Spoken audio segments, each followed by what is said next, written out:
రప్పరప్ప అంటూ నరకాలి, చీకట్లో కన్ను కొడితే పని అయిపోవాలంటూ మాజీ మంత్రి పేర్ని నాని చేసిన వ్యాఖ్యలపై మండిపడ్డారు కదిరి ఎమ్మెల్యే కందికుంట వెంకటప్రసాద్. వైసీపీ నమ్ముకున్న సిద్ధాంతాల వల్లే 150 నుంచి 11 సీట్లకు పడిపోయిందన్నారు. ఏడాది కాలమైనా వైసీపీ నేతల్లో ఏమాత్రం మార్పు రాలేదన్నారు. గవర్నమెంట్ వస్తే మీకే ప్రధాన మీరు కూడా చెడిపోయి చివరికి ఆ లోకేష్ గారిలాగా మీరు కూడా చెడిపోయి ఆడు ఎర్ర బుక్ అంటాడు, నువ్వు రప్ప అంటావు. ప్రజల దగ్గరికి వెళ్ళేది అధికారం కోరుకునేది రప్ప కోసమా?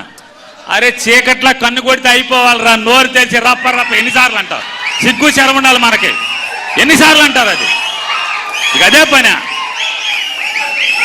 చీకట్లో చేయాల్సిన పనులు కూడా పట్టపగలు అసహ్యంగా ఏంటిది? ఇక అదే దానికా నీ రాజకీయం? దానికోసమా?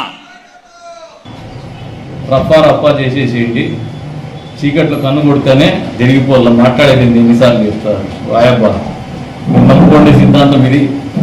జనాలకు మీరు చేసిన పనులతో ఒకసారి 151 నుంచి 11 పడిపోయింది. ఇప్పుడు మళ్ళీ చీకట్లో రప్ప అని చెప్పేదేమొద్దు, కళ్ళు సైగ చేసేదాలు చేసేసేలా అంటున్నాడు.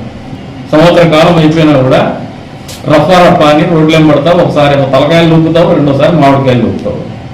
తొక్కేది తప్పితే వేరే పని లేదు జగన్మోహన్ రెడ్డికి. కూల్చివేతతో మొదలుపెట్టిన ప్రజావేదిక, అది మొదట అడుగుపడింది నీ కూల్చివేతకి, నీ అధికారాన్ని కూల్చివేయడానికి, నీ సామ్రాజ్యాన్ని కూల్చివేయడానికి, నీ రాజ్యాధికారాన్ని కూల్చివేయడానికి. ఇప్పటికి కూడా బుద్ధి రాలా మీకు? మీరు మారలా. ఇక పోతే కొత్త స్లోగన్ ఎత్తుకున్నారు, కేసులా. ఎవడు భయపడతాడు? ఏమవుతాయి? భయపెట్టాలనే పని ఆలోచన ప్రభుత్వాలకు లేదు.